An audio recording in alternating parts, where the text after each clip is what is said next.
Mehriban ve bağışlayan Allah'ın adıyla hər vaxtınız xeyirli olsun uşaqlar. Bu axşam da olduğu kimi Bahar xala sizə maraqlı nağıl hazırlayıb. Siz də diqqətlə qulaq asın, yerinizdə rahat əyləşin görək bu gün Bahar xala sizə hansı nağılı danışacaq. Gəlin, nağılımıza keçək. Nağılımızın adı belədir dostlar. Siçan, qarğa, ceyran və tısbağa. Diqqətlə qulaq asın, yaxşı dostlar. Biri var idi, biri yox idi. Qara bir qarğa var idi. Bu qarğa yaşıl bir çöllükdə uçub ətrafa tamaşa edirdi. Biraz uçduqdan sonra dincəlmək üçün yaxınlıqdakı hündür ağacın budağına qondu. Orada əyləşib yaşıl mənzərəni seyr edirdi.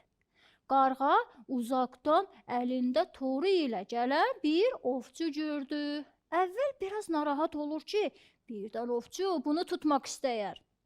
Amma sonra öz-özünə dedi ki, bu çöllükdə bu qədər göyərçin, qırqovul, ceyran var. Ovçu mənə tamah salmaz. Çünki təhlükə və xətər hər zaman dəyərli, faydalı olanlar üçün olur.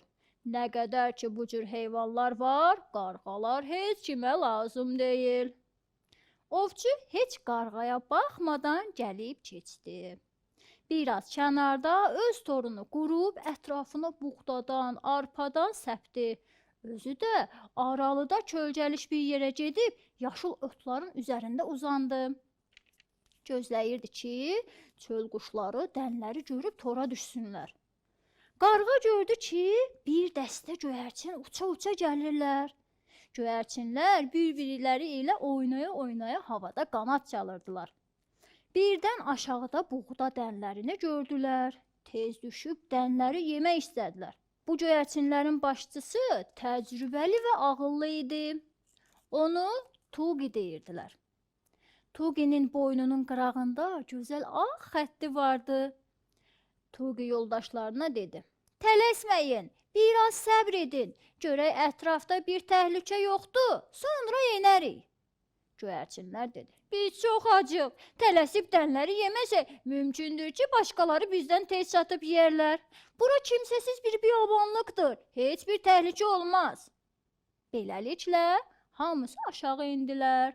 Buğdalara çatan kimi hamısı bircə tora düşdülər. Göyərçinlər tələyə düşdüklərini başa düşüb çox narahat oldular. Hamısı torun içində o yana, bu yana çırpınmağa başladılar. Nə qədər çırpındılarsa çıxa bilmədilər. Uzaqdan yuxuya gedən ovçu göyərçinlərin səsini eşidib oyandı. Sevinə-sevinə yerindən qalxıb tora tərəf addımladı. Qarğa da kənarda ağacın budağında oturub tamaşa edirdi. Bu zaman Tuqi yoldaşlarına dedi: "Uşaqlar, qulaq asın, çox tələsdiniz. Amma indi vaxt itirmək olmaz. Ovçu bizə tərəf yaxınlaşır. Biraz da diqqətimizi dağıtsaq, hər şey üçün gec olacaq.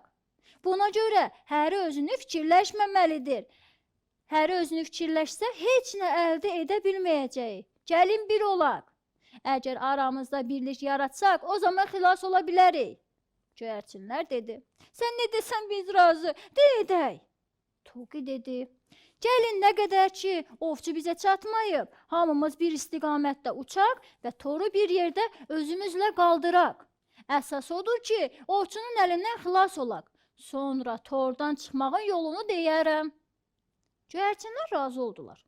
Hamılıqla bir istiqamətə hərəkət edib toru özləri ilə havaya qaldırdılar. Ovçu da bunların dalınca qaçıb yorulur, düşməklərini gözləyir. Ovçu nə qədər bərk qaçırsa, quşlar da bir o qədər var gücləri ilə uçurdular. Qarğa da oturub bu baş verənlərə tamaşa edirdi. Heç vaxt quşlardan belə zirəklik görməmişdi. Buna görə qarğa onlara həm heyran qalmışdı, həm də bu hərəkətləri xoşuna gəlmişdi. Qarğa da onların ardınca uçub olub bitənləri sonunacan görmək istədi. Göyərçinlər bir müddət uçurdular. Ovçu da bunların dalıyca. Toki dedi: Uşaqlar,